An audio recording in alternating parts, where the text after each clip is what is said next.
Okay, go ahead.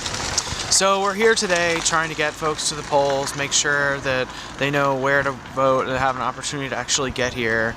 One of the other things that we've done this year for the first time is to partner with Salem State University. 3 different professors from Salem State who teach in social inequality and sociology and liberal arts have partnered with our community engagement staff.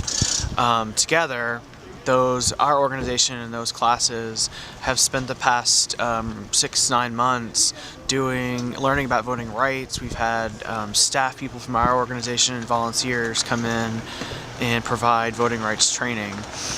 Today, what we're doing with that is having poll monitors in this poll and in this precinct as well as several others. And when folks go in to vote, we have poll monitors in there to be sure that their rights are being adhered to and that folks are not being turned away.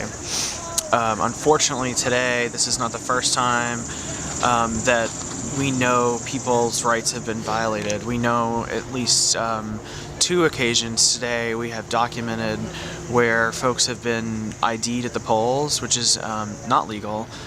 Unfortunately, those voters also happen to be Latino voters. I personally was poll checking in a different ward today, and of the 100 or so people who came through to vote, only 4 people were ID'd. Those 4 people were all Latino. 3 of them had IDs and were able to then vote. One of them didn't. She was a 96-year-old immigrant who spoke a little bit English, but not much, and she was turned away, which we just find outrageous in 2012 that we're even having this conversation.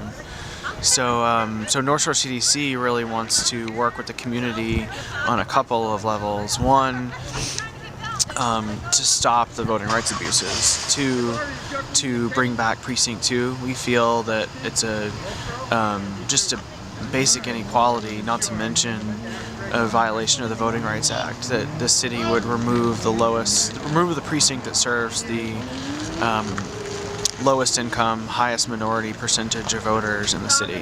So we want Precinct 2 back in 2013.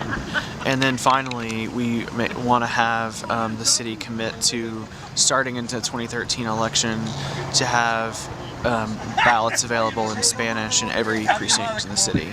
So we've noticed a huge barrier to voting is language, and it's perfectly within their rights to provide those ballots. We think it's time to do that.